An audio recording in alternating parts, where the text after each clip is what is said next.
बाळकूम येथील प्रस्तावित Amazon data centre प्रकल्पास स्थगिती द्या. बेसुमार वृक्षतोडीची चौकशी करा. खासदार नरेश म्हस्के यांचे ठाणे मनपा आयुक्त आणि जिल्हाधिकाऱ्यांना निवेदन. ठाणे बाळकूम येथील प्रस्तावित ॲमेझॉन डेटा सेंटर प्रकल्पामुळे वाहतूक कोंडी, ध्वनी व वायू प्रदूषण, पाणी व वीज वापरावर अतिरिक्त ताण येणार आहे. गृहनिर्माण संस्था, स्थानिक नागरिक आणि पर्यावरण प्रेमींचा हा प्रस्तावित प्रकल्पाला तीव्र विरोध आहे.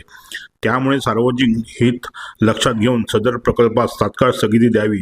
तसेच प्रकल्पाविरुद्ध ठिकाणी बेसुमार वृक्षतोड करण्यात आल्याने संपूर्ण प्रकरणाची निष्पक्ष चौकशी करावी, अशी मागणी करणारे निवेदन खासदार नरेश म्हस्के यांनी ठाणे महापालिका आयुक्त आणि ठाणे जिल्हाधिकाऱ्यांना दिले आहे.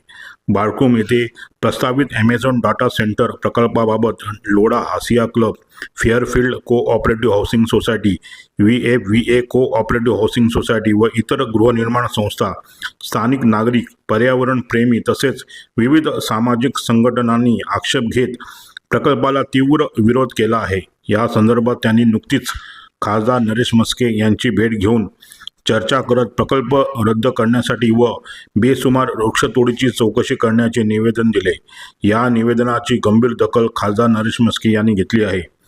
बाळकूम येथे प्रस्तावित ॲमेझॉन डेटा सेंटर प्रकल्पाच्या परिसरात अनेक निवासी संकुले, शाळा, रुग्णालये आणि इतर सार्वजनिक सुविधा आहेत.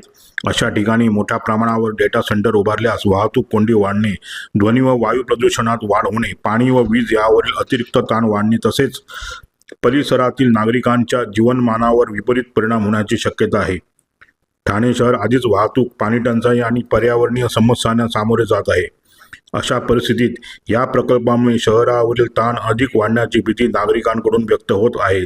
तसेच या प्रकल्पामुळे स्थानिक नागरिकांना नेमका काय लाभ होणार, रोजगाराच्या किती संधी निर्माण होणार आणि शहराच्या विकासात याचे योगदान काय असेल, याबाबतही स्पष्ट माहिती उपलब्ध करण्यात आलेली नाही, असे खासदार नरेश म्हस्के यांनी निवेदनात म्हटले आहे.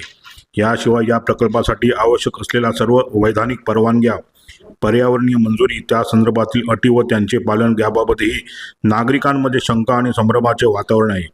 या सर्व बाबी पारदर्शकपणे नागरिकांसमोर मांडणे आवश्यक असताना तसे झालेले दिसत नाही. त्यामुळे स्थानिक नागरिकांमध्ये असंतोष निर्माण झाला आहे. तसेच येथे ठाणे महापालिकेने दिलेल्या परवानगीपेक्षा मोठ्या प्रमाणात वृक्षतोड झाली आहे. त्यामुळे या संपूर्ण प्रकरणाचे गांभीर्याने दखल घेण्याची विनंती जिल्हाधिकारी आणि आयुक्तांना खासदार नरेश म्हस्के यांनी केली आहे.